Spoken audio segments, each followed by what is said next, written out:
Siento mucho, soy ya muy mayor y tengo que leer.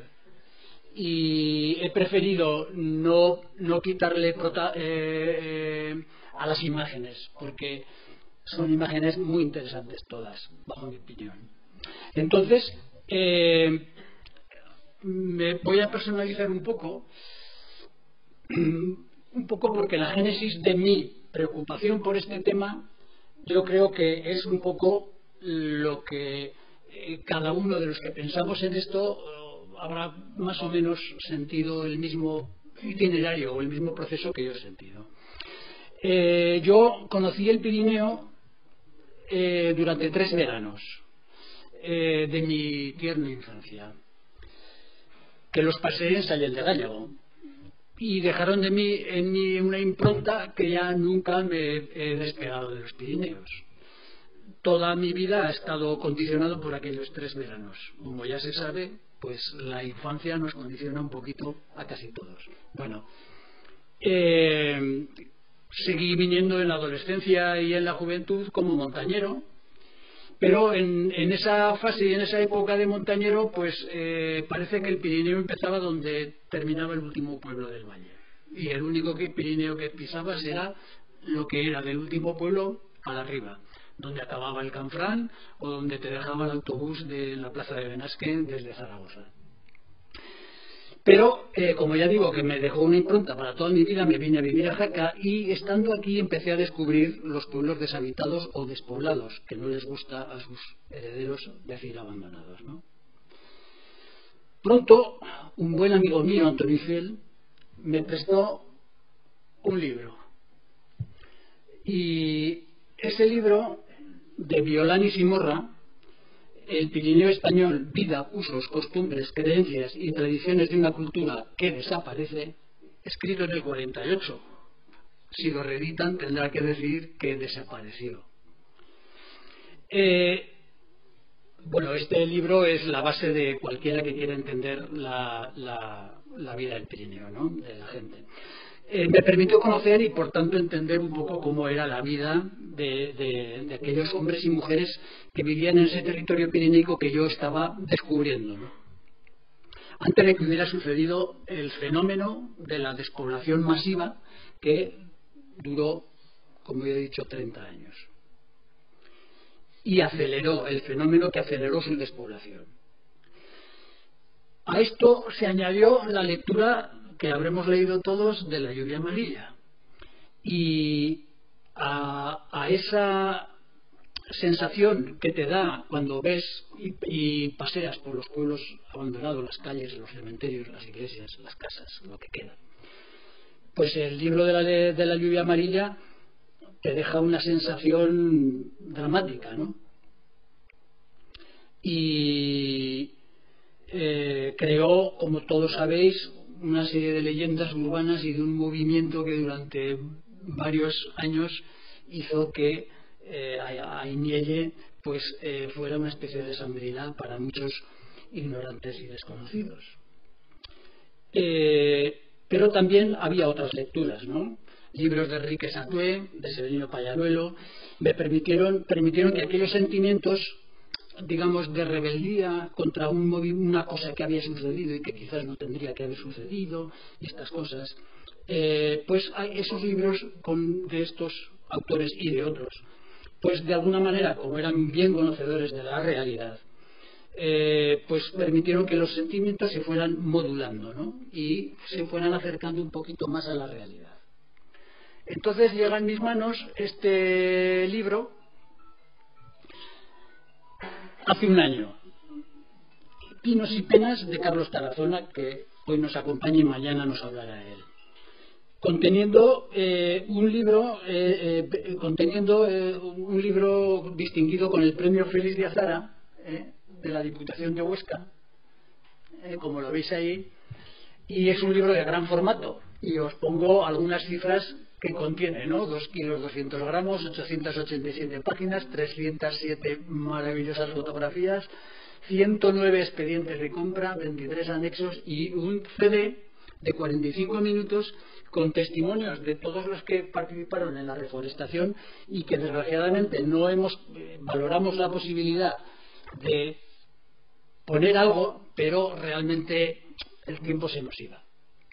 Con lo cual, los que podáis haceros con el libro, que ya lo digo, porque Carlos ha traído alguno, porque ya está un poco fuera del circuito de las librerías.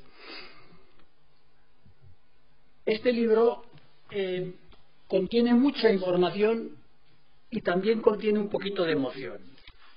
En la primera página, no sé cómo se llama esta de presentación, la empieza Carlos con un pequeño párrafo de Joaquín Costa, de su libro El arbolado y la patria.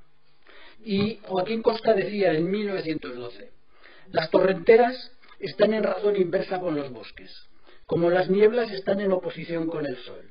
Son incompatibles. Se descuaja el monte y al punto se abren torrentes por doquiera, y por su cauce se precipita la tierra vegetal y los ríos se hinchan, inundan y desbastan campiñas, matan hombres y animales. Repuéblense los montes y las torrenteras desaparecerán como por encanto, y las antiguas fuentes, nuevamente surtidas, vuelven a manar. A menos árboles, más torrentes. A más torrentes, menos manantiales. Esa es la cadena. Entonces, también el libro lo prologa,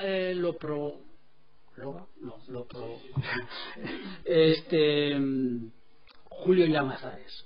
Y también se hace una pequeña anécdota que nos permite valorar un poco la dimensión del impacto emocional que para los que leen el libro de La lluvia amarilla. Y es que, bueno, pues le dijo a Julio Llamazares unos meses o unos pocos años después de publicar el libro que el director general de Icona quería conocerlo. Y dijo, hombre, ¿y por qué? Y entonces, bueno, el caso es que fue a verlo y el director general de Icona le dijo que sobre todo quería conocerlo porque desde que había leído el libro de La lluvia amarilla estaba súper encantado con el tema. Bueno, estas cosas, ¿no? Pero hay mucho más, por supuesto, desde luego. Me permito, Carlos Tarazona se pegó como 10 años para hacer el libro visitando archivos tan bien organizados como este, por ejemplo. Otro libro que quiero destacar y que es mucho más reciente, que también ha sido premio Félix de Azara, me parece que es de hace 2 años, y es este Almanaque de los Pirineos, dentro de la serie Almanaque de los Pirineos, Paisajes, la patria emocional. El siglo XX en el Pirineo aragonés, que sobre todo, y es una cosa que espero que entre hoy y mañana sepamos transmitir, habla sobre todo de la valoración de lo que es el paisaje. Es decir, el paisaje no solamente es mirar, sino ver, y que detrás del paisaje hay una historia. Y entonces de lo que se trata hoy y mañana es de conocer la historia del paisaje que vemos todos los días cuando nos trasladamos por nuestro territorio. Como veis, es un libro escrito por varios, en el que también hay un capítulo de Carlos con una brutal resumen de lo que es este libro. De todas maneras, cuando ya le había dicho y convencido a Juan Carlos que me parecía que el tema podría ser un ciclo de conferencias, yo seguía con la duda que todavía tengo, de todas maneras, con lo cual espero despejarla. Y es que ese interés por saber cómo fue no era de un círculo reducido como yo y gente como yo, sino que podía ser un tema que interesara en general a la gente. Entonces me voy a permitir una breve anécdota personal que me pasó este verano y que me dijo, bueno, pues entonces creo que voy por el buen camino. Como ya sabéis, en la Asociación Santo Ramírez abrimos Iguazel todos los veranos desde hace unos cuantos años, y este año me tocó a mí el primer día subir, ¿no? Entonces sobre las 4:30 de la tarde, que es entre las 3 y las 5, va muy poca gente siempre.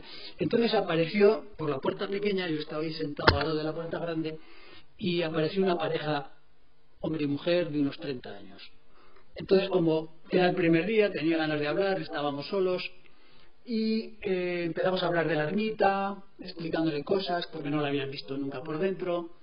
Eran de fuera de Jaca, aunque llevaban nacidos, pero llevaban un tiempo viviendo en Jaca. Y pues yo les explicaba y tal, ¿no? Entonces, después de esto, de hablarles pues les hablé, pues conocéis otros pueblos de aquí, ya sabéis que hay otros pueblos aquí y tal, y les dirigí a La Rosa para que vieran otra iglesia bonita, tal y cual. Y ella me dice, yo le hablaba, es un pueblo abandonado, como habéis visto, el de Acín, el de Bescós, tal y cual. Y ella me dijo que tenía la afición de caminar y de correr por la montaña, y se le veía deportista. Y dice, a veces he ido a Bergosa y me llama mucho la atención el visitar Bergosa y siento como es, qué pasa, ¿no? ¿Qué pasó aquí? ¿Cómo fue la gente y tal, ¿no? Y me añade, y si después de leer el libro de la lluvia amarilla, pues que me dijo, así, me pareció muy triste cómo se portó la dictadura con estas poblaciones, ¿no? Es decir, que el libro de la lluvia amarilla, que tanto bien ha hecho por este tema, pero ha dejado una estela en muchísima gente de que no se ajusta totalmente a la realidad, sin quererle quitar ni un ápice de la calidad y de la oportunidad del libro. Entonces, bueno, pues dije, bueno, pues vamos a ver si podemos hablar de esto, y qué mejor que un ciclo de conferencias aquí. Y a ver, bueno, entonces empezamos. Es como si empezáramos ahora. La primera parte va a ser un poco dura, os lo advierto, porque para saber por qué, para saber cómo y para saber dónde, hay que decir datos, cifras, precios, pesetas, dineros, hectáreas, y esto es leyes, y esto es un poco la primera parte, ¿no? Un poco de lo que se trata es de hablar un poco de los antecedentes previos a 1941, que es cuando se empieza a funcionar el patrimonio forestal del Estado. Las experiencias que aquí, en la provincia de Huesca, se tenían, sobre todo con pantanos y experiencias previas,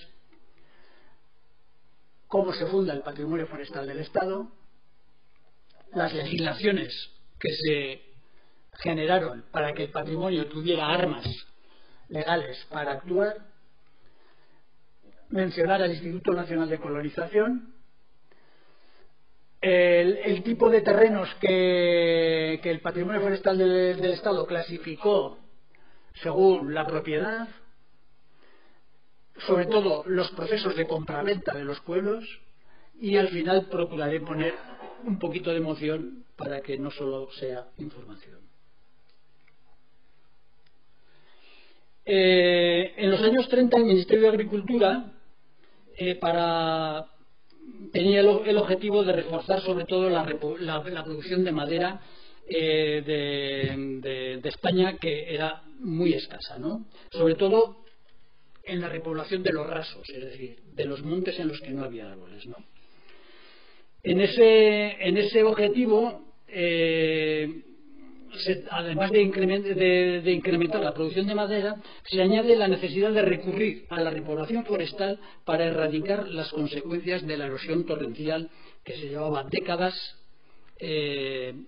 solicitándolas, ¿no? Este plan de los años 30, del Ministerio de Agricultura de España, consistía en repoblar 6 millones de hectáreas en 100 años.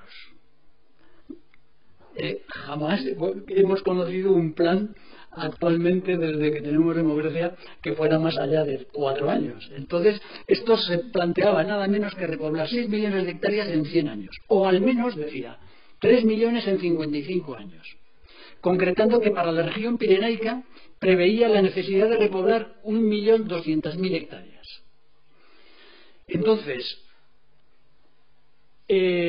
Anterior a esto, los antecedentes que habían motivado un poco esta forma de pensar de cómo se podía solucionar el problema, sobre todo de la erosión y de la falta de producción de madera, a finales del siglo XIX y sobre todo principios del XX, el primer proyecto de reforestación de la provincia de Huesca fue el monte de San Juan de la Peña, perfecta y maravillosamente descrito en el libro ese que os he dicho de paisajes. Hay un capítulo que es muy interesante. Y sobre todo los trabajos hidroforestales llevados a cabo por el ingeniero Benito Ayerbe en el Canfrán, en el entorno de los Arañones y también en el río Gállego. En aquella época, antes de los años 30, estamos hablando, se había popularizado las fiestas del árbol. Esta es de Villanueva, la fiesta del árbol en Villanueva, años 20 o principios de los años 30. Pero también se tenía ya experiencia en cómo emplear la reforestación para controlar el enorme poder erosivo de los barrancos y de los torrentes. Este es los trabajos de defensa del barranco de Rapiecho, que es el que está pegado a Viescas, que viene de la margen izquierda del río Gállego. Y bueno, ya veis cómo se hacían entonces las cosas, pico y pala y mucha gente y muchísimo trabajo.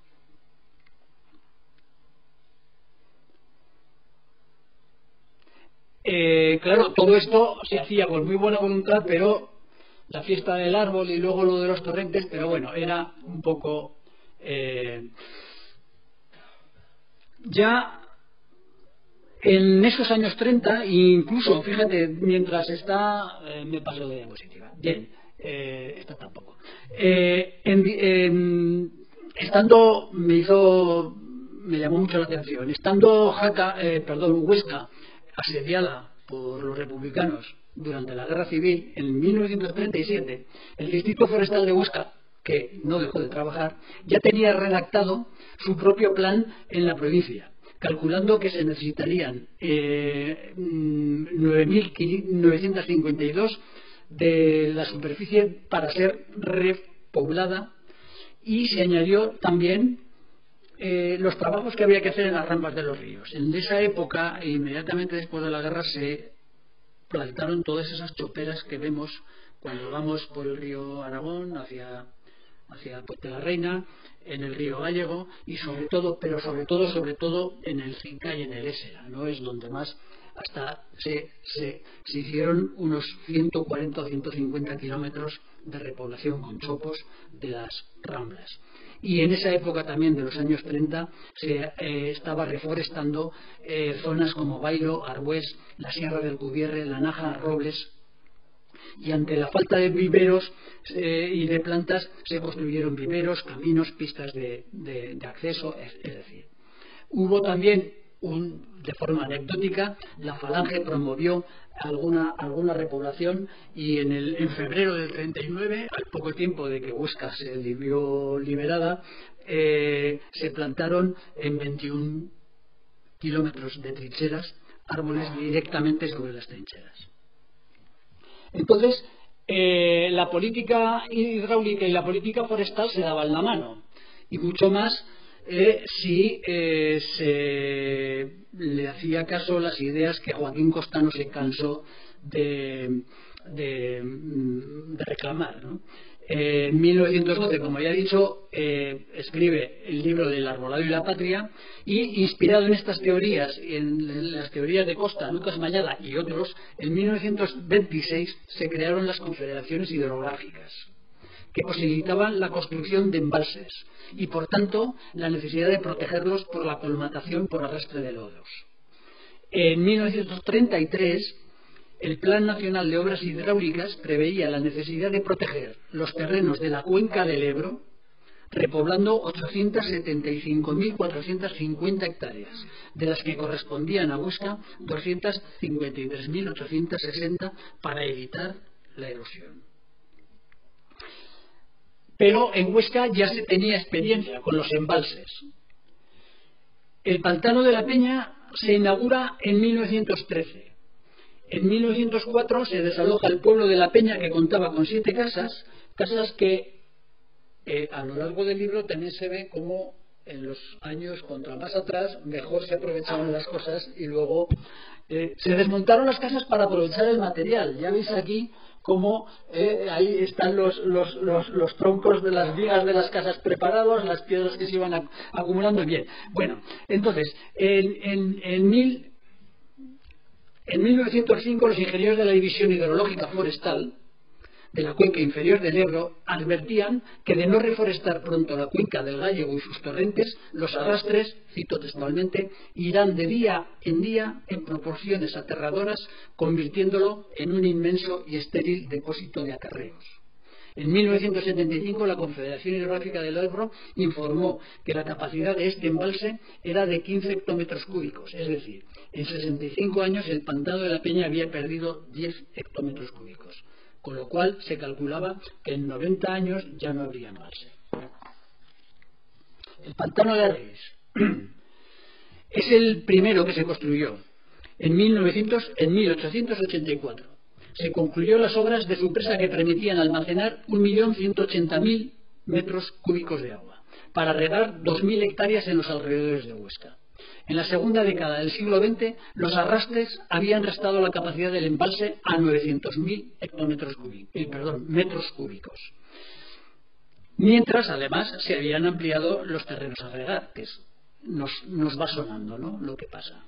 Por lo que se decidió en 1926 recrecer la presa 4 metros para incrementar su capacidad a 2,7 hectómetros cúbicos y a la vez aprobar un plan de reforestación en 1923 dotado con 350.000 pesetas para repoblar 1.000 hectáreas. Fue preciso crear un vivero, que es este que vemos aquí abajo, pero en este pantano de Argüís surge un primer problema que quizás los ingenieros forestales no habían contado con ello. Al empezar la reforestación para proteger el pantano, tienen que acotar los terrenos en los que han plantado los pinos, con lo cual son terrenos que antes se pastaban los animales, los ganados, y ya no podían pastar porque se comerían las plantas jóvenes. Entonces, eso es lo que empezaron a hacer, pero los ganaderos de Nueno y de Argüís protestaron. Entre Nueno y Argüís, y esto también es todos los datos de informes de todos lo que se hizo en el libro son muy similares de un pueblo a otro, en toda esta zona del Prepirineo, digamos, ¿no? De tal manera que eso nos da una idea de la uniformidad cultural, social, económica que tenían todos estos pueblos de los que vamos a hablar. Es decir, en Nueno y en Argüís tenían 2.920 cabezas de lanar, 360 de cabrío y 20 de vacuno. Es una de las de Orgel y digo, pues si haréis por ahí todo vacas. No había vacas en el Pirineo, en esta zona del Pirineo.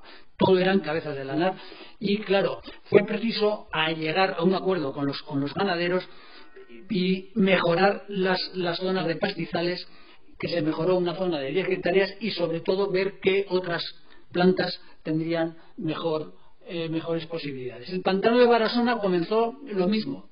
Se me va la mano. De este no pongo foto. Como el pantano de La Peña se inauguró en la misma época, y en 1952 se realizó una nueva medición de su capacidad, en la que se calculó que debido a los 300.000 metros cúbicos de lodos había reducido su capacidad en un 16%. Pongo aquí el pantano de La Peña porque, a pesar de que se hizo después de la guerra, el hecho es que estaba ya previsto antes de la guerra, ¿no? Y dice, esto es una foto aérea de aquella época con el pantano que iba a cubrir. Y la Dirección General de Montes encargó a la Escuela de Ingenieros de Montes un estudio de la cuenca alimentadora del futuro pantano. Este estudio fue entregado en 1950, en el cual se mencionaba el ejemplo del pantano de La Peña, ya muy colmatado por esa fecha. También señalaba que el recrecimiento de las presas era solo un parche, pues además de graves efectos colaterales, no resolvía el problema original. Esto nos suena de algo, ¿no? Algo actual. Los acarreos del río se calculaban en los años 30 que serían de 1.095 metros cúbicos al año. Y entonces el autor del informe, que luego llegó a tener una carrera como ingeniero forestal importante, decía: el estado de las cuencas y zonas de pasto presenta un aspecto lamentable. La capa de suelo vegetal es delgada y el pasto que se produce es pobre. La erosión superficial, por su inclinación y las lluvias torrenciales, es muy intensa, considerando imprescindible su reforestación. En este informe ya se apunta que los efectos de la política forestal se iría aplicando en los terrenos habitados por pantanos de la provincia de Huesca, es decir, cito textualmente: la cantidad de ganado existente es muy grande y para la restauración de la comarca es preciso acotar grandes superficies de pastos. Dice: hay términos que deben transformarse en bosque en su totalidad, en los que debería de quedar la población necesaria para su organización económica puramente forestal. La población excedente se trasladaría a los nuevos regadíos del sur de la provincia. Tremendo, ¿no? Tremendo. Pero quizás aquí hay algunas palabras que, visto con lo que veremos mañana, el bosque que nos ha quedado y todo lo que se dice siempre que hay grandes incendios, que hay que trabajar los bosques, quizás estas palabras que dice aquí de que debería de quedar sobre todo organizarse la economía puramente forestal en algunas de las zonas, quizás no fuera tan examinado aquel ingeniero. En total se calculó que sería necesario repoblar 27.180 hectáreas. La palabra técnica de cuando se colmando un eso es el entarquinamiento. Esto es de la presa de Jabarella, me parece. Todo, ¿veis? Esto que es una pequeña presa de la zona donde se almacena el agua para esto, pues está toda llena de tierra del.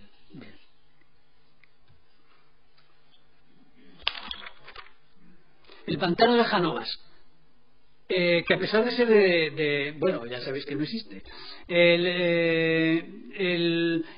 Cuando se estaba preparando el pantano de Mediano, antes de la guerra civil, no iba a tapar el pueblo de Mediano, ese que aparece en la torre, que tantas fotos, no iba a tapar, porque se pensaba construir otro pantano en Janovas. Entonces el complemento de los dos podría ser como el pantano de Mediano actual. Pero en los años 50-60 Iberduero se hizo con la concesión del pantano, ¿no? El Patrimonio Forestal del Estado realizó un informe sobre el territorio que se debería de repoblar y abarcaba 13.480 hectáreas, de las que solo el 30% estaban arboladas, destacando que en la ribera izquierda del río Ara solo el 15% estaba con cobertura arbórea.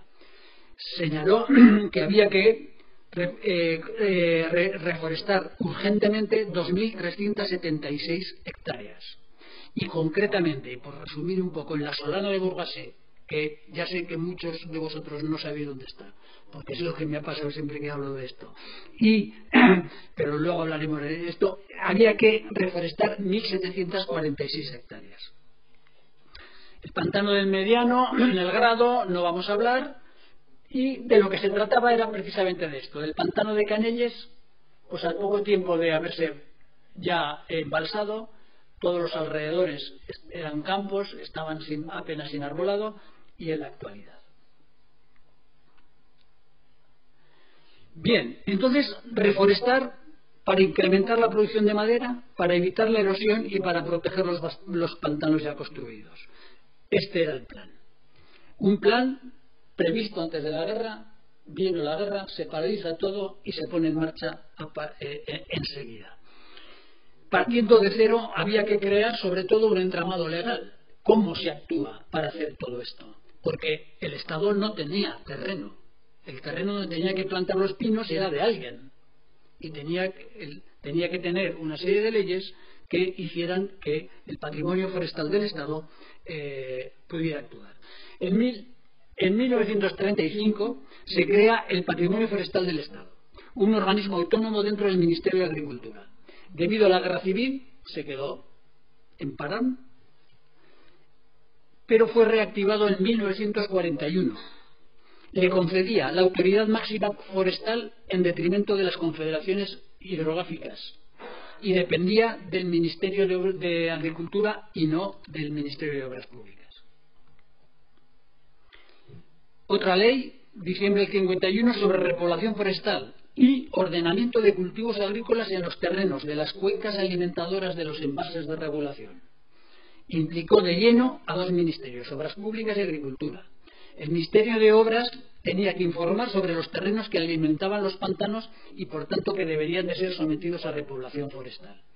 El Ministerio de Agricultura señalaba las zonas a repoblar y clasificaba los terrenos en esto: terrenos expropiados por el MOB para el vaso del pantano, montes de utilidad pública de ayuntamientos o de otras corporaciones, terrenos de propiedad particular no dedicados al cultivo agrícola, terrenos de propiedad particular dedicados a cultivo agrícola.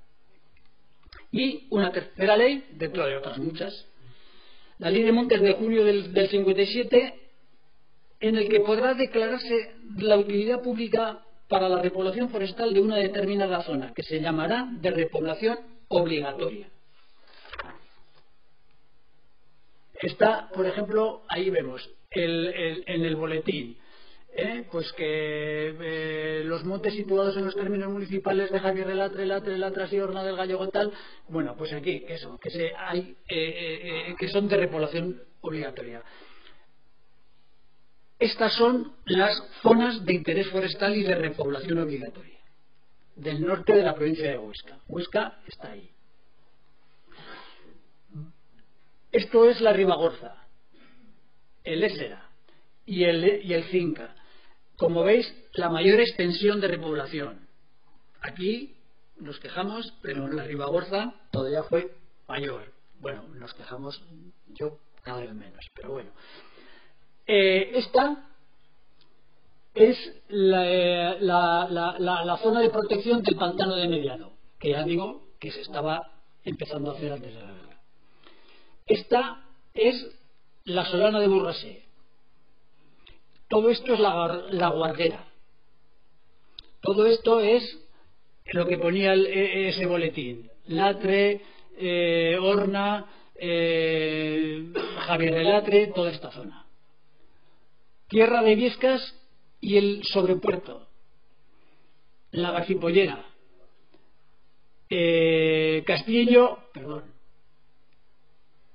Castillo y Borao, y dos que parecen aquí muy pequeñitas pero son muy importantes para nosotros porque nos han aportado un paisaje completamente distinto del que había: la Solana de la Balancha y la Solana de Jaca.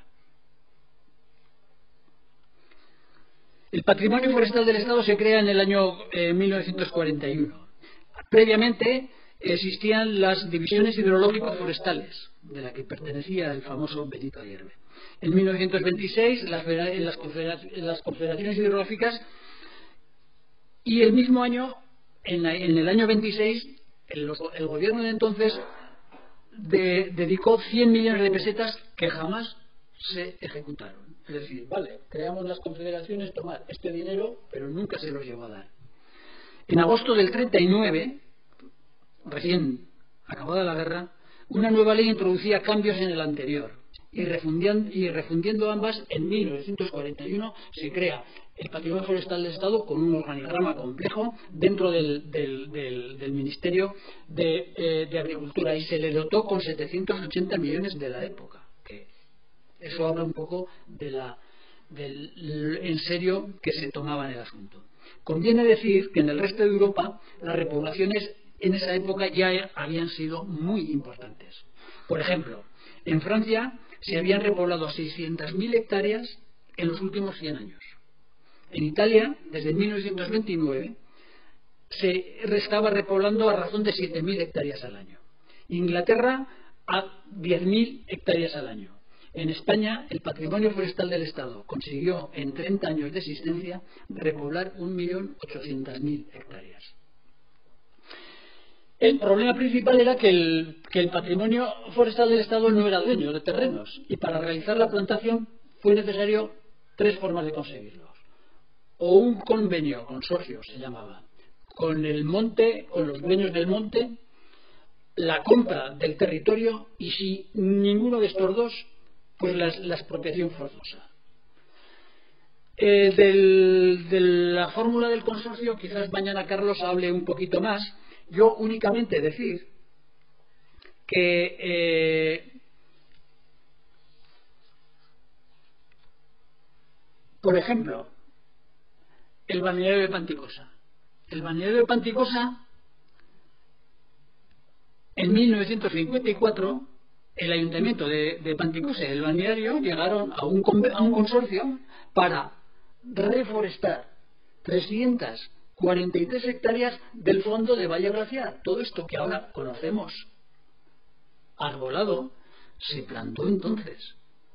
Y además no se hizo tan mal como la leyenda dice, empleando pino silvestre hasta la cota de 1900 y pino negro para cotas superiores, abriendo las ollas de forma manual, con planta procedente del vivero de Viescas.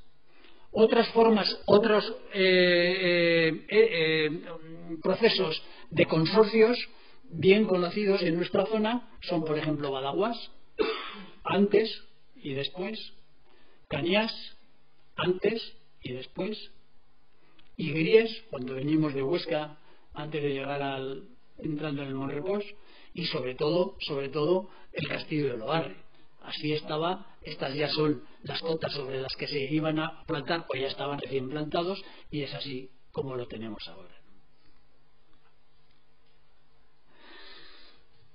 En este momento tenemos que hablar ya del Instituto Nacional de Colonización, que tuvo mucho que ver en todo esto, y es otro protagonista de esta historia. La política del régimen de poner en marcha miles de hectáreas de nuevos regadíos supuso la creación del Instituto Nacional de Colonización, encargando un plan de riegos al Alto Aragón, o sea, el plan de riegos del Alto Aragón, y la construcción de una docena de pueblos nuevos,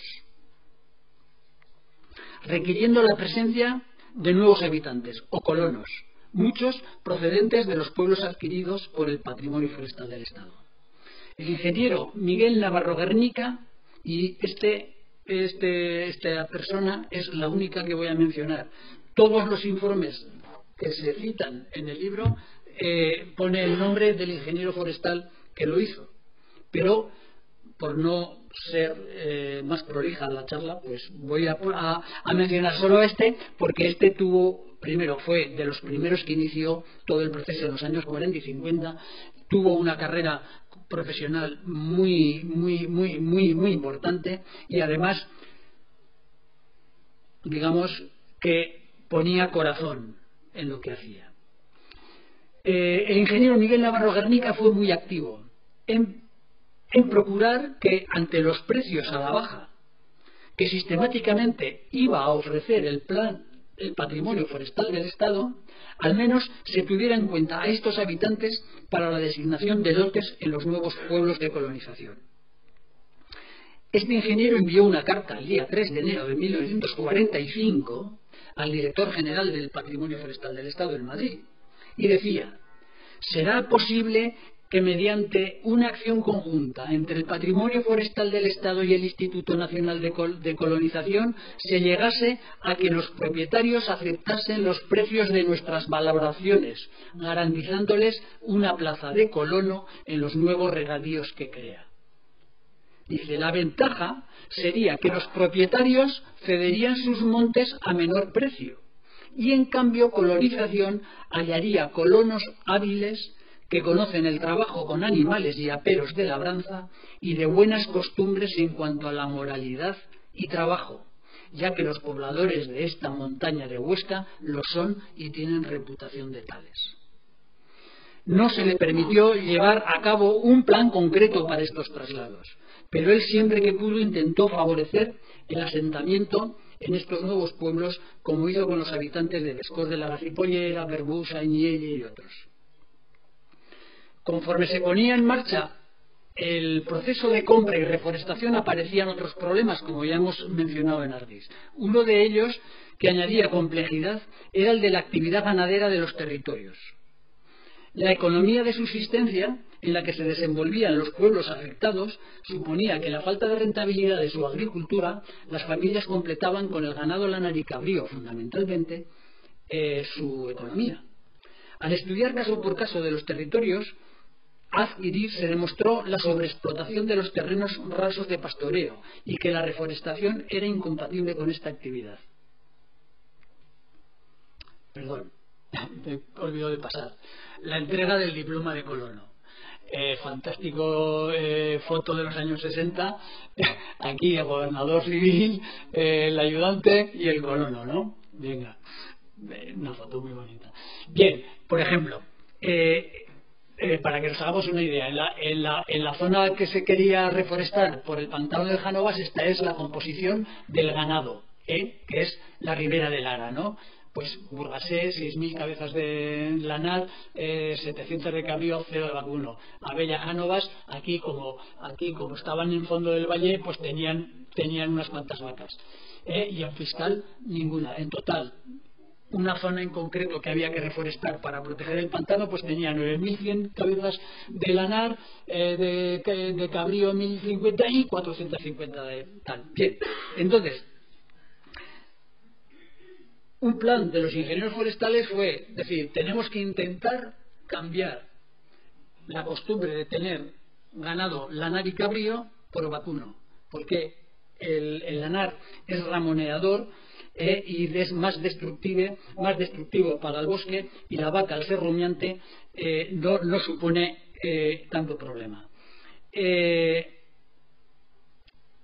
Entonces, en base a esto, es cuando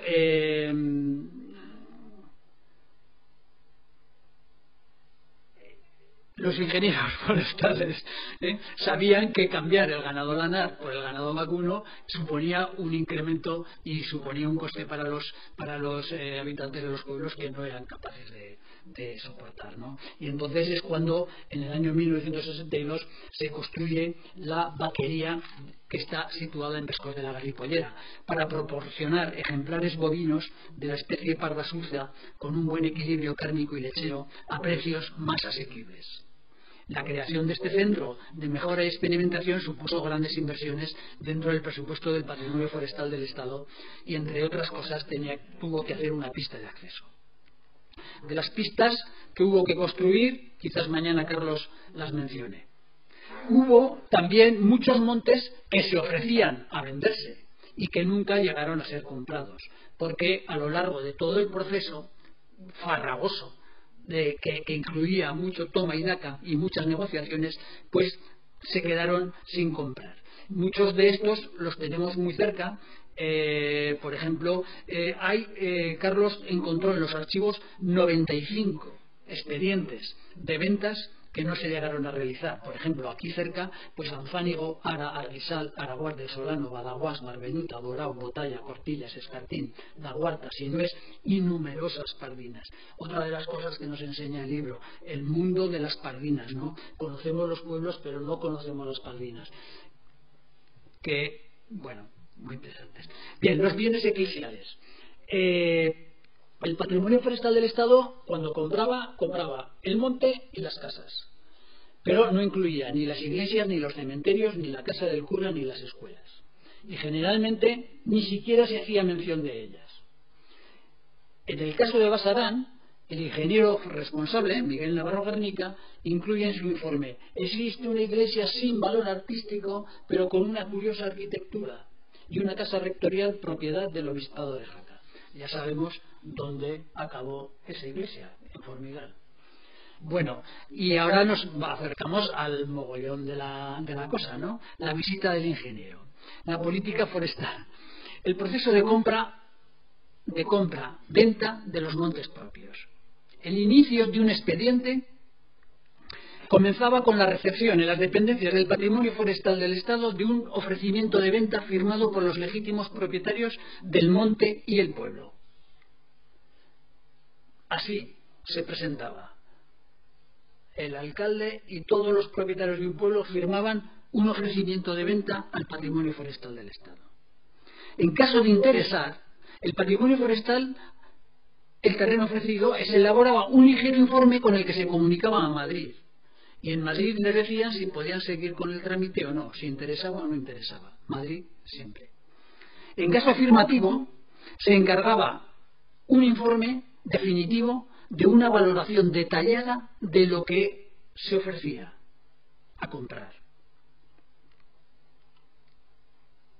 Y ese informe consistía en saber exactamente la superficie total de la finca. El patrimonio forestal compraba pueblos, pero él los denominaba fincas. Una superficie total obtenida mediante estudio topográfico. La superficie ocupada por campos agrícolas de secano. La superficie ocupada por campos agrícolas de regadío. El valor anual que se obtenía de cada de ellos. Los metros cuadrados de edificios. La composición del resto del monte. De las hectáreas arboladas especificando las especies. Dedicados generalmente y la superficie que había de monte raso, dedicada generalmente a pastos, con el número de cabezas de ganado propias de ese pueblo y las ajenas que explotaban esos pastos. El valor así obtenido por parte del patrimonio forestal, una vez hecho el estudio real de lo que le ofrecían, suponía una rebaja a las pretensiones de los propietarios, iniciando una negociación que en general duraría varios años, incluso 10 años, 8 años, 7 años. Por supuesto, se averiguaba los terrenos que estaban debidamente registrados e inscritos. Un gran problema. En el registro y en todos los casos el precio que se ofrecía era escandalosamente inferior, por lo que una vez alcanzado un acuerdo, cuando ya se llegaba a un acuerdo de un precio definitivo, el importe final los propietarios recibían un 20% solo de lo que les correspondía. Porque mientras todas las hectáreas no estuvieran debidamente inscritas, no se compraba y se pagaba el resto de lo que se les había ofrecido. Y se comprometía el patrimonio forestal del Estado a hacerlo en el espacio de 2 años, pero generalmente se demoraba más, porque había muchas dificultades en los procesos. Se pagaba a los 2 años o más, el caso que más tardó fueron 7 o 4 años, y se pagaba con un 4% de interés, que no está mal ahora, ¿no? Por ejemplo. Bien, bueno. Si no se llegaba a ningún acuerdo y estaba en una de las zonas que hemos visto delimitadas, es decir, de obligación de reforestar, se podía hacer una expropiación forzosa. De esta forma, el proceso de compra-venta en la provincia de Huesca fueron adquiridas desde 1940 hasta 1983 48.887 hectáreas, por las que se pagaron 136.173.091 pesetas. De las 48.881 hectáreas adquiridas por el patrimonio forestal del Estado, solo el 29% estaban inscritas debidamente. En algunos casos de las fincas que compraron, ni una sola hectárea estaba escrita y registrada. Ahora voy a hablar un poquito de algunos de los procesos de la Ribagorza. La dejamos y vamos a hablar un poco de lo que tenemos más próximo. Concretamente del sobrepuerto, de esta zona de aquí. Casbas. Casbas es un pueblecito que está encima de Susín. Susín es un pueblo que está encima de Viescas. Cuando vamos desde Sabiñánigo a Viescas y miramos hacia la derecha arriba, pues justo donde toda la ladera arriba, pues hay un pueblecito precioso que invito a que conozcáis por un paseo muy bonito que se llama Susín. A escasos metros de ese pueblo encima había otro que se llama Casbas. Todavía existe lo que existe. La primera oferta, y es el primer pueblo que se llegó a vender y se llegó a ofrecer, en febrero del año 1945. Estaba firmada por 7 casas, que no pudieron presentar escrituras de ninguna de sus propiedades. En el momento de la firma, 1952, 7 años más tarde, se les pagó 1.500.000 pesetas, que se cobró en julio del 54. El famoso Ainielle De este pueblo se adquirieron todas las edificaciones salvo la iglesia, la casa rectorial y la escuela. El informe de los ingenieros dice de sus casas: las casas son análogamente a toda la montaña de Aragón, de muros de mampostería de 50-70 centímetros de espesor, con pequeños huecos, fuerte viguería, suelos de losa rectangular en el primer piso y de madera sin machembrar en el segundo y en el desván. El tejado es muy pesado, de losa arenisca. Tienen gran amplitud, pues cada familia dispone de unos 2.500 metros cuadrados de planta cubierta y otros 1.000 de corrales y pajares. El proceso de venta se inicia en febrero de 1945, ofreciendo conjuntamente, se unieron 4 pueblos para ofrecerse conjuntamente: Casbas, Berbusa, Susín y Añielle, estimando para el conjunto una extensión de unas 4.000 hectáreas. Esto era en todos los procesos. Los que ofrecían el monte decían: ofrecemos un monte de tantas hectáreas. Y luego iban los topógrafos y decían: bueno, bastante menos. Concretamente estos decían que ofrecían 4.000, pero después del informe topográfico salían 2.100. De las cuales 750 correspondían a Añielle. 750 era el término municipal de Añielle. En abril hemos empezado en febrero del 45. En abril del 47 los vecinos de Añielle solicitan por su pueblo, o hacen lo que piden, 3 millones de pesetas, que fue rechazada por el patrimonio forestal del Estado. En septiembre del 48 se finaliza el informe por separado de Añielle. Es decir, se finaliza el informe que el patrimonio forestal hacía de cada oferta de venta. Y decía lo siguiente: califica como desastrosas las condiciones para llegar al pueblo. Desde Sabiánigo, 11 kilómetros de carretera hasta llegar a la confluencia del barranco de Oliván con el Gallego. Cuando se puede vadear este río, el del barranco de Oliván, 2 horas a caballo hasta el pueblo. Si no se puede vadear, hay que seguir hasta Viescas, desde donde hay 4 horas a caballo. Las circunstancias en las que viven son muy duras, privados de médico, sacerdote y de buenas comunicaciones. Podría haber añadido luz eléctrica, teléfono, por ejemplo, agua corriente. En invierno han de permanecer 3 meses con nieve y frío, parados, pues no tienen madera que explotar. El transporte hasta Viescas de 100 kilos de patatas a lomo de caballería absorbe íntegramente no solo la ganancia de su cultivo, sino el valor íntegro de ellas, por lo cual no pueden exportar ninguno de sus productos agrícolas. El monte de 764 hectáreas se encontraba entre los 1.180 metros de altitud y los 1.940, con un desnivel del terreno del 40%. 82. El desglose de las hectáreas de los cultivos es interesante, porque yo, por ejemplo, me ha llamado mucho la atención que el poco terreno agrícola que tenían estos pueblos. De las 764 hectáreas, 82,9 eran de cultivo de secano, 1,3 hectáreas de regadío, 84 hectáreas de monte bajo, de cajigo, y 595 hectáreas de pastos, es decir, estaba raso el monte. Aprovechados por 1.000 cabezas de ovino forasteras, es decir, además alquilaban los pastos, y otras 800 de cabezas de ganado del pueblo. Era lo común, la sobreexplotación de los pastos, ¿no? La producción de secano era trienal, es decir, que de los 6 quintales de trigo por hectáreas que sacaban, cada 3 años. El precio final del patrimonio forestal del Estado en noviembre del 49 fue de 674.097 pesetas con 11 céntimos. Uno de los céntimos me alucina. Una serie larga de negociaciones y contratiempos aceptan en 1951 un precio de 840.060 pesetas. En 1950 se había aprobado un decreto de corrección hidrográfica forestal del barranco de Oliván, lo que supuso nuevos retrasos, con lo que llegamos a la fecha del 17 de marzo de 1960, 15 años después, cuando se firma en Jaca la definitiva venta y cobro correspondiente.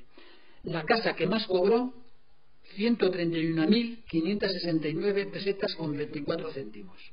La que menos, 17.654 con 54 céntimos. Hay que decir que en todos los expedientes, en los 105 expedientes de compra de pueblos y pardinas que están en este libro, en todos se nombra y se menciona el nombre de las casas de los pueblos. Y a la hora de pagar, también casa tal recibió tanto, casa tal. Yo lo omito pues porque no me parecía elegante el hacerlo. Sus vecinos se marcharon a Viescas, La Lueza, Monzón, Sabillánigo, Curve, Ontinar del Sal, Sodeto y Huesca. Basarán. Hemos quedado que era este, ¿no? El primero. Ah, no, perdón. Eso es. Basarán es este. Basarán. Este es Escartín. Este es Basarán. Claro, aquí parece que están cerca, realmente no están, pero es que aquí hay un profundísimo barranco que es el río, ¿cómo se llama? El de la Ribera de Otal. Sí, barranco Forcos. Vale, bien. Basarán.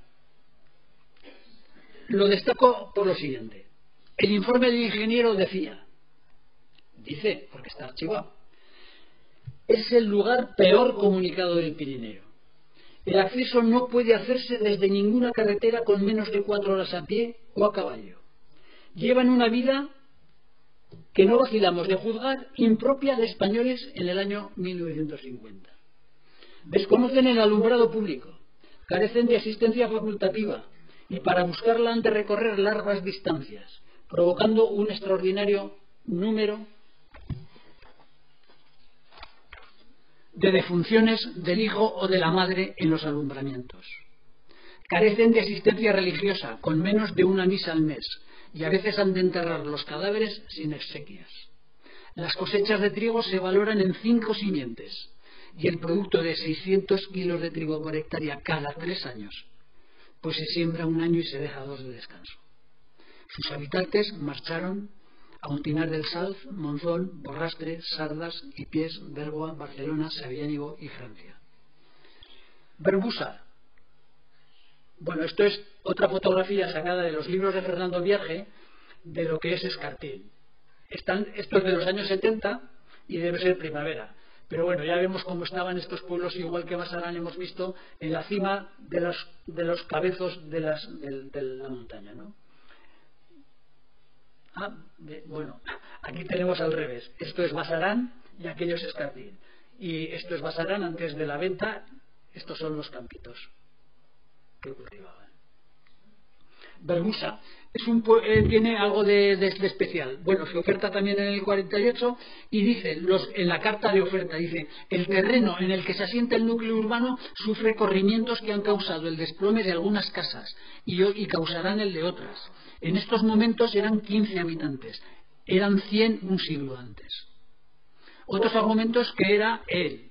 Esto, las cartas en las que se hacía la oferta las hacían generalmente los secretarios, ¿no?, de los ayuntamientos, y tienen todas más o menos las mismas coletillas con unas palabras o tal. Dice, otros argumentos, bueno, el caso de Berbusa, del corrimiento de tierras al estar en ladera y que se les caían las casas, no es único.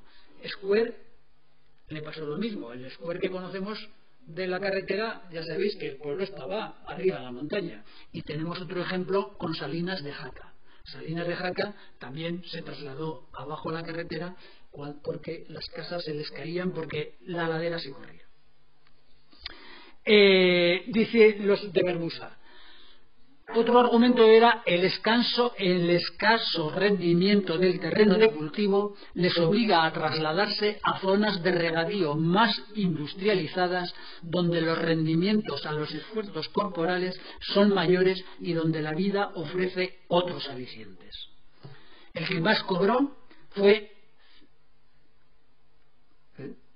135.000 pesetas, y el que menos, fue adquirido por 1.350.000 pesetas. La casa que más cobró 297.000 pesetas y la que menos 43.000. Es otra de las ideas, es una de las cosas que pasa al leer todo el libro, ¿no? Que te das cuenta de muchas cosas, ¿no? El poco terreno agrícola que tenían, el escaso rendimiento que tenían, cómo eran la sobreexplotación de los pastos. Y otra de las cosas era la diferencia entre casas. La casa fuerte, las casas menos flojas, más flojas. Por eso hay que fijarse un poco la diferencia de dinero que cobraban unos y que cobraban otros, y que nos dice un poco la composición social del pueblo. La Guarguera, el mayor espacio de todos los que se llegó a repoblar. 22 pueblos poblados en aquel momento. Área de reforestación obligatoria por su aportación al río Gallego. Aineto. Con fecha el 16 de diciembre de 1944, 6 vecinos ofrecen vender al patrimonio forestal la totalidad del monte, fincas laborales y todos los edificios. Ellos estimaban una extensión de 1.200 hectáreas y solicitaban 1.400.000 pesetas. El 3 de enero del 45, el patrimonio forestal se muestra favorable a la compra. El correspondiente informe del estudio de valoración arroja los siguientes datos.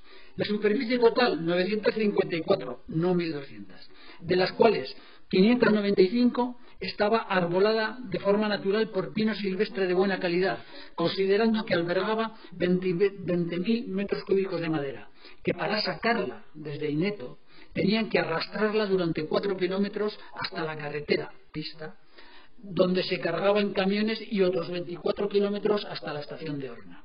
Los cultivos de secano eran 101 hectáreas que producían 16 quintales de trigo cada 2 años, 6,8 de regadío, en el que se cultivaban patatas, hortalizas y maíz.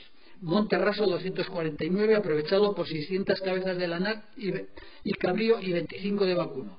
Había también un molino, un aserradero, un garaje junto a la carretera que comunicaba Horna con Boltaña, y el precio que se desprendía de dicho informe era de 1.074.750,50 céntimos. Era lo que ofrecía el patrimonio. En febrero del 47, los vecinos, faltos de noticias, dando por fecha tope para la venta junio del 47, exigiendo que si se aceptaba la venta, deberían de tener tiempo para retirar la madera cortada y las cosechas. Es decir, los que querían vender a Aineto, los agricultores de Aineto, tenían claro que ellos querían seguir de agricultores. Ellos querían cobrar cuanto antes para poder pagar las tierras que habían adquirido en los pueblos de colonización y empezar las tareas propias de la primavera en las nuevas fincas. Y solicitaban el pago íntegro al patrimonio forestal del Estado, porque les corría prisa cobrar ese dinero. Es decir, todos los habitantes de estos pueblos necesitaban vender para tener dinero para emigrar. El patrimonio forestal les contesta, ellos querían cobrar cuanto antes. El patrimonio forestal le dice, vale, de acuerdo, cobraréis si conseguís un aval bancario por el valor de las hectáreas no inscritas. Si es así, con ese aval no pondré objeción, os pagaré de golpe. No lograron ningún aval bancario, por lo cual tuvieron que cobrar 2 años más tarde. En enero del 52, quien más cobró 287.690 pesetas con 77 céntimos y el que menos 14.465,88. Aineto también se eligió como centro de la gran área de la repoblación de la Guarguera, y se crearon zonas de experimentación con nuevos pastos, y también se hizo un centro de selección lanar con raza ansotana y una pista. Otros pueblos, hay muchos de la Solana que no los voy a nombrar, pero por alguna de las cosas lo nombro. Solanilla, este es el estado que tenía, este es el estado reforestado. Los propietarios ofrecen el monte en 1949. En realidad, claro, no estaba claro. La gente Unos lo tendrían muy claro, otros un poco, otros nada. En Solanilla, concretamente, hubo un vecino, Constancio, que decide no vender. Dice, no, yo no vendo y me quedo en el pueblo y voy a trabajar y voy a vivir de mi ganado y de mis 2 hectáreas de regadío y 15 de secano. Y se queda solo. Y en 1957 claudica y decide vender y se ofrece otra vez al patrimonio forestal del Estado. Fenillosa, antes y después. Aquí los habitantes quisieron desguazar las casas para aprovechar los materiales de construcción. La siguiente, la Solana de Burgasé, es esta de aquí. Como muchos no saben exactamente a qué terreno nos estamos refiriendo, esta es la carretera del Coltefablo, Broto, por aquí está Fiscal, y esto es Jánovas. Entonces, toda esta parte, 13 pueblos, es la Solana de Burgasé. Prácticamente no se ve, porque cuando pasas con el coche ni te das cuenta. Pero si te fijas en la entrada de estos 2 barrancos y que está indicado las pistas, es donde ves el trasfondo de un circo grande, una ladera, una solana tremenda, por eso se llama la Solana de Burgasé. 13 pueblos, de reforestación obligatoria por su drenaje en el futuro y fantasma pantano de Jánovas. Burgasé. Bueno, este es el tipo de territorio de la Solana de Burgasé, el que había entonces, barrancos, despoblados, desforestados. Releí hace poco un artículo en este libro de paisajes que Severino Pallaruelo hace un cálculo de lo que una familia necesitaba en madera al año. Y claro, cuando lees esos cálculos de la madera y de la leña y de la madera que necesitaba una familia para subsistir un año en cualquiera de estos pueblos, te das cuenta de por qué estaban sin forestar. 16 vecinos y el núcleo principal de la Solana era Burgasé, en el que donde se cobijaban 13 pueblos, todos ellos víctimas del fantasma. Bien. El área de Burgasé tenía 902 hectáreas. Fijaros, la oscilación altimétrica iba de 780 metros sobre el nivel del mar hasta los 1875. Más de 1000 metros de diferencia entre la parte más baja a la parte más alta. Todo en pendiente. En algunos lugares la pendiente era del 80%. 137 hectáreas de pinar de primera clase, 56 de pinar de segunda, 40 de cajicar, cultivo de secano 137 hectáreas, 8 de regadío, 600 raso y pastos 647, aprovechados por 6.300 cabezas de ganado. El 30 de noviembre lo ofertan. El 30 de noviembre de 1961 presentan la oferta pidiendo 8 millones de pesetas. Antes ya se había decretado el perímetro de exportación forzosa. Entonces el precio ofertado por el patrimonio forestal era de 352.851. Las casas se pagaban a 2 pesetas el metro cuadrado y 1,25 las construcciones auxiliares. Se firmó en la COR y solo estaban escritas debidamente 38,8 hectáreas, por lo que hasta el 66 no cobraron. La casa que más cobró, 372.853, con 0,4 céntimos, y la que menos, 11.074,2 céntimos. Sus habitantes marcharon a Monzón, Zaragoza, Bielsa, San Lorenzo de Flumen, Torralba de Aragón, Barcelona, Santa Coloma de Gramenet y Francia.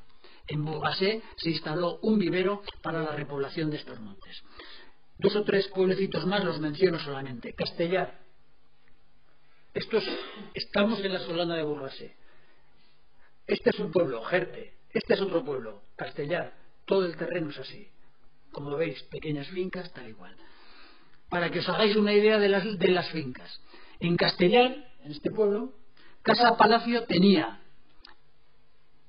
14,5 hectáreas en 18 fincas. Y Casa Cuello tenía 3,13 hectáreas en 22 fincas. Bueno, y Nuevel, Esto lo pongo porque el nombre me parece maravilloso, muy bonito, Vinoabel, precioso. Aquí decía el patrimonio forestal de este pueblo, sí, nos viene muy bien porque como ya está casi todo aterrazado por los propios campos de cultivo, pues nada, la plantación será muy fácil, ¿no? Y sasé. Aquí los que parece que se están despidiendo, y este es el mismo rincón del pueblo en la actualidad. Este pueblo se hizo famoso en los años 90 porque lo desalojó la Guardia Civil. Se habían ido metiendo pues los neocolonos o neorurales o como les queramos llamar, o los hippies o lo que sea, y los desalojaron a porrazos. Bueno, y pasamos a la Gasipollera. Una de las mayores superficies adquiridas, que incluía los pueblos de Bescós, Llosa, Bergosa, Cien, La Rosa, Villanovilla y Senarbe, que estaba poblado por 84 familias y otras 20 que lo habían abandonado previamente. Declarado perímetro de repoblación obligatoria en 1955 por estar dentro de la cuenca del pantano de Illesa. Por supuesto, sin contar con la opinión de los vecinos, claro. El censo ganadero de esta zona era de 20 cabezas de vacuno, 30 de caballar y 2.500 de lanar. También existían montes de propiedad municipal de utilidad pública y privada, por ejemplo, la Pardina de Iguacel, que tenía 524 hectáreas. Al desaparecer los ayuntamientos de Acín y Bescós, pasaron a ser municipio de Jaca. Desde el año 1956 hasta 1967 se repoblaron 3.690 hectáreas, el 71% de la superficie del valle. A lo que había que añadir 100 hectáreas del Solano de Castillo, que luego lo veremos, que se reforestó por una fórmula de consorcio. También se construyeron diques de contención, arrastres de todo el valle, y entre 1962 y el 65 la pista que une Castillo con Bescós, Llosa y Senarbe. También se declaró zoto nacional de caza, introduciendo el ciervo. Y como Bescós fue la vaquería, el coto, el centro vivero, pues se asentaron allí varias familias. Tanto es así que toda esta prisión supuso el afincamiento de varias familias en Bescós, y el patrimonio forestal del Estado hiciera funcionar, con cargo a sus presupuestos, una escuela con 2 maestras y también el coste de 2 curas para servicios religiosos. Y en el libro te pone lo que cada año cobraban, y te das cuenta cómo en los 7, 8, 10 años, en aquellos años 50, 60, cómo subía el nivel de vida, ¿no? Porque cada año era un poquito más. Afín. El 8 de noviembre del 55 se ofrece el monte por 5 millones de pesetas. Y lo mismo, las 13 casas dicen que se quieren vender para poder, con el producto de la venta, instalarse en zonas de regadío donde sus esfuerzos sean de mayor rendimiento y provecho para ellos y la economía nacional. El estudio detallado arrojó los siguientes datos. El núcleo urbano, 0,38 hectáreas. 736 hectáreas en la totalidad del monte. 150 de Pinar, 45 de Cajicar y 495 de Monte Raso. 36 hectáreas de cultivos de secano y 9,5 de regadío. Un montón de cabezas de lanar y 60 de cabuño, de vacuno, lo de siempre. La altitud desde los 1000 a los 1500, con pendientes hasta el 70%. La media era el 30%, indicando que la erosión ya había hecho abandonar parte de los cultivos. En marzo del 56 los propietarios aceptan 3.557.705 pesetas y otras valoraciones lo reducen a 2.312.833 pesetas, que fue aceptado. Solo 86 hectáreas estaban debidamente inscritas, y escrituradas de las fincas solamente 23 hectáreas, por lo que solo se podía cobrar de forma un 20%. Ante esta demora de 2 años o más, los vecinos deciden, con el fin de cobrar la totalidad, de solicitar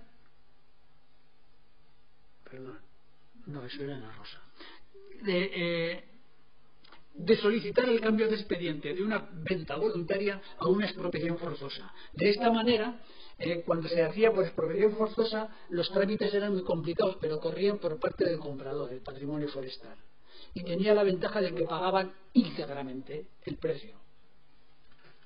Por eso todos los pueblos de la Garcipollera al final decidieron aceptar la expropiación forzosa. Sus habitantes, el que más cobró fueron 55.190 pesetas y el que menos 41.361. Sus destinos fueron Cornellá, Barcelona, Pamplona, Sallent y Jaca. Bescós.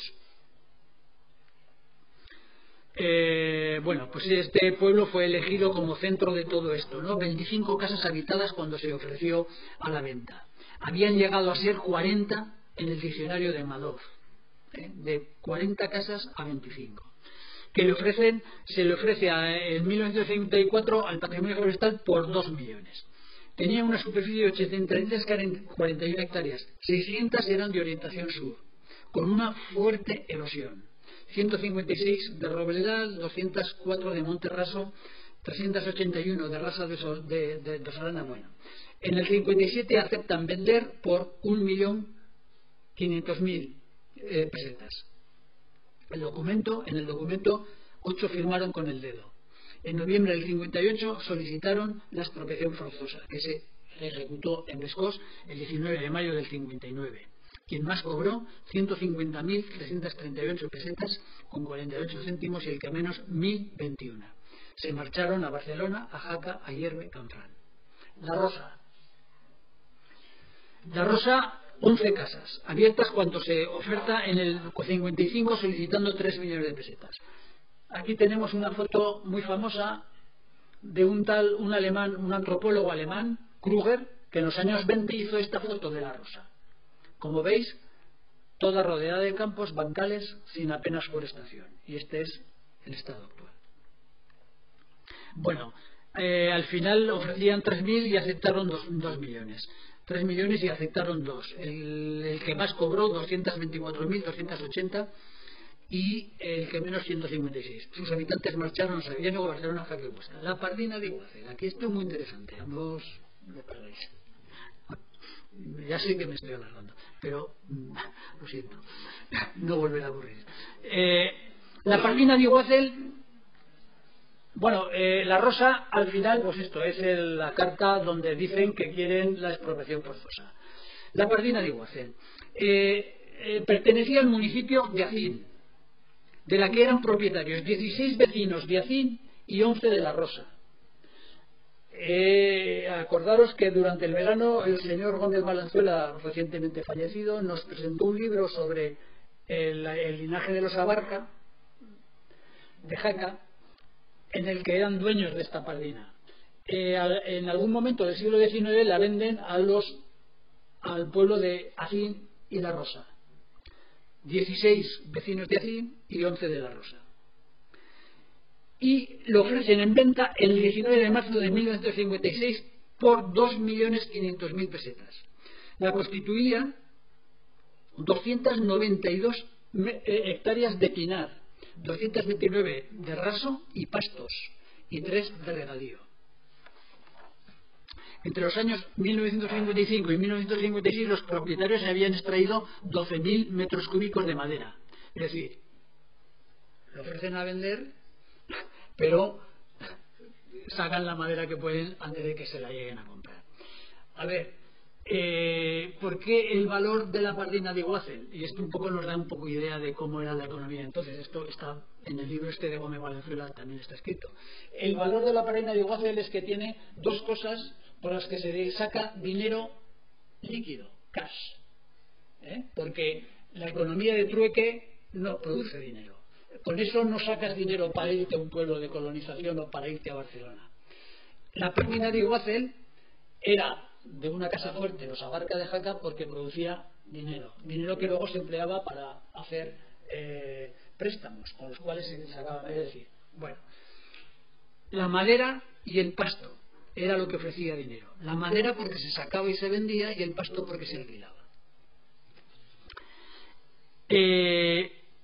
Bien, al final, fíjate, de los 2 millones que pedían, el patrimonio ofreció 1.988.204 por la riqueza del bosque.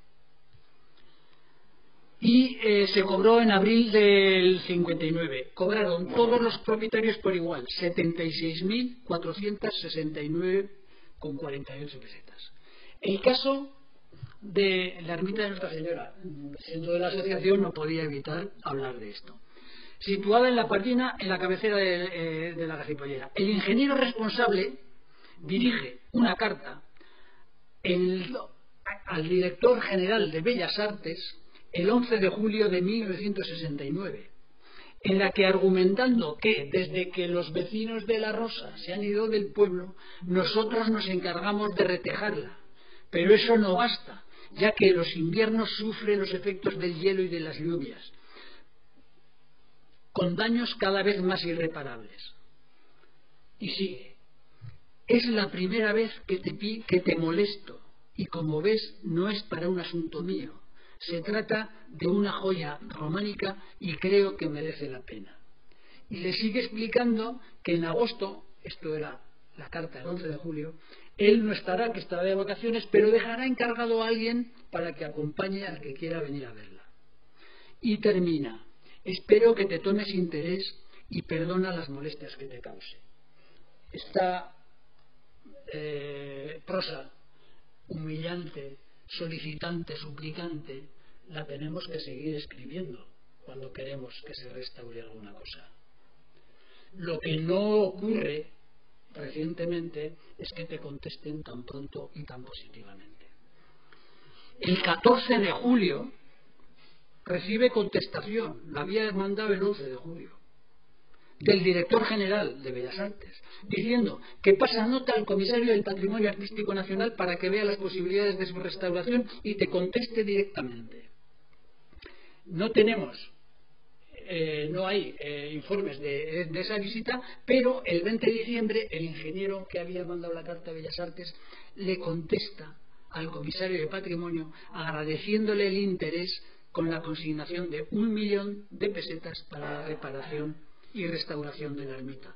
Acordamos que de toda la Pardina había pagado 1.988.000 y para la ermita otro tanto. Gracias a aquella restauración que se hizo en los años 70, pues podemos disfrutar de ella. Y en esa restauración además se encontraron las pinturas. Bueno, no me salto lo de Bergosa y lo de Cenarme y me paso a, bueno, este es el Solano de Castiello, para que veáis el paisaje que se veía antes y el paisaje que se ve ahora. Esto fue un monte consorciado. Voy acabando. Villanovilla, y lo dejo para el final ya veréis por qué. Las casas, 8 casas ofrecen su venta en septiembre del 54, pero con una excepción, pues no incluyen la oferta de las casas ni de los campos que están pegados a las casas, ni los campos de cultivo, indicando que quieren quedarse a vivir en su pueblo, practicando cultivo intensivo. Esta excepción es apoyada por el ingeniero, otra vez, Navarro Carnica, indicando en su informe: este ensayo de mantener gente en terrenos del plan del patrimonio forestal del Estado es interesante y se debe de prestar apoyo. Y así ocurrió. Tras la venta del monte en 1960, es decir, se compró sin las casas ni los campos, pero ya en el año 59, es decir, ¿cuántos años más tarde? Desde el 55 años más tarde, los vecinos ya habían acordado ofrecer también las casas y los campos. ¿Y qué pasó? Que se quedaron sin contestación. Y en el año 68 la volvieron a ofertar y se quedaron sin contestación. Y en el año 73 volvieron a solicitar la venta de las casas y los campos y se quedaron sin contestación. ¿Y qué ha ocurrido? Que gracias a eso Villanovilla es el único pueblo vivo de la Galipollera. Es decir, un empeño por un lado, un error, un arrepentimiento, dificultades de los procesos, y tenemos el único pueblo de la Galipollera vivo gracias a que se conservaron las casas y los campos. ¿Qué hubiera ocurrido? ¿Qué hubiera ocurrido? Este ejemplo de Villanovilla nos hace pensar en que quizás fue un error comprar las casas de los pueblos, y de no haber sido así, muchos pueblos muchos de los pueblos que hoy seguirían con sus casas hubieran conservado uno de los patrimonios que la Asociación Sancho Ramírez siempre hemos reclamado su respeto, que es el de la arquitectura popular, el de la arquitectura rural o popular, que sin duda representa una identidad exclusiva de estos pueblos, destacando especialmente sus portentosas, esta es foto de Fernando Viaje, sus portentosas chimeneas, los hornos, los muros, los tejados de losa y lo que ellas requerían en la configuración de sus edificios. También hemos reclamado el respeto y la conservación de las pequeñas casetas de piedra seca y de falsa bóveda, y que nosotros en los años 90 demandamos sin éxito, que al menos las más características fueran objeto de cuidado y de promoción de rutas para conocerlas. La arquitectura popular son las coordenadas que sitúan geográficamente un paisaje. Te ponen un paisaje de unas montañas y no sabes si es el Nepal, los Alpes, las Rocosas o los Pirineos. Si le pones una casa, ya sabes de dónde es. Pero creo que en la provincia de Huesca se perdió la posibilidad de que la arquitectura rural de esta zona del Pirineo fuera declarada Patrimonio Mundial de la Humanidad. Y aprovecho la ocasión, qué lástima que estemos sin representación oficial. Todos sabemos que el devenir de una vida de una persona está condicionada por el lugar donde nace. El caso de los edificios parece ser que es el mismo, porque este edificio, 19 kilómetros más al este, estaría restaurado o consolidado y también anunciado en las carreteras. Como está en La Rosa, este edificio románico lombardo, igual que las iglesias del Serrablo, está abandonado y poco a poco lo estamos perdiendo de una manera desgraciada, a partir de la cual viene la emoción. Y como homenaje a esta gente de todos estos pueblos, voy a pasar una serie de fotografías del libro en la que se ven personas, ¿vale? Estos son los habitantes de Villanovilla en la época en la que se vendió el pueblo. Casi mejor las vamos a ver en silencio porque es como mejor se valoran. El día de la venta del pueblo de Securún, de la Barripollera, muy tristes no se les parece. Pardina de Arraso.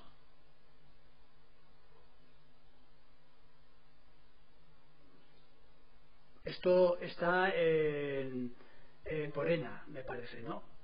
No, Porena no, en Villalangua, es municipio de Bailo, perdón. Casmas. Lo que yo digo muchas veces en estas fotos antiguas, fijaros en el fondo. Esto era el pueblo de Escuer, todo pelado. Ahora está todo repoblado. La Trilla. Fillas. Estas niñas, este niño, pastoreando 12,5 de ovejas.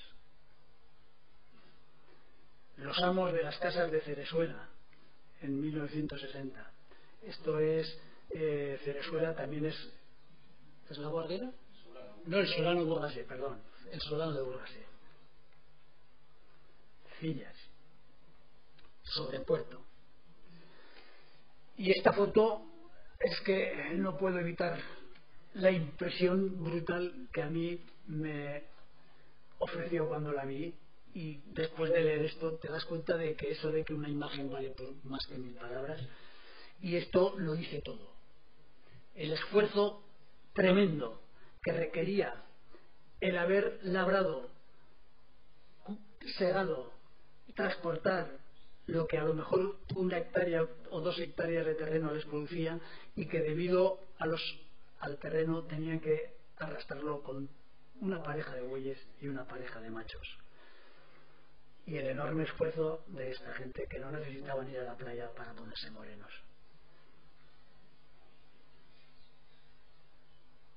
La visita. Escartín ya está al viernes de Sabid, ya está ofrecido a la venta. Ya han emigrado muchos. Estos son los que quedan en el pueblo. Y este es el que ha emigrado y viene con sus hijos a que conozcan o que pasen unos días en su pueblo. Asun, un pueblecito que está encima de Akumer. Ya no queda prácticamente nada. Ainielle. Otra visita. Ellos se han quedado en el pueblo de Villamana y un hijo que ya ha emigrado viene con su esposa y sus hijos a hacerles una visita, para que además tengan la experiencia de montar en burro. Y, por fin, llegamos al final, una familia de Cillas nos despide desde su balcón, pero para no quedarnos con esta imagen, de alguna manera un poco triste, que sabemos lo que pasa cuando un nicho ecológico se despuebla de una especie, en este caso la humana. ¿Qué pasa? Pues que se rellena con otra.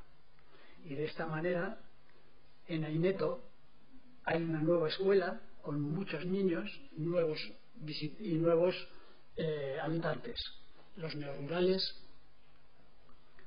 y que nos dicen adiós desde la puerta de su escuela. Y perdonar por el rollo y lo largo, pero se agradece.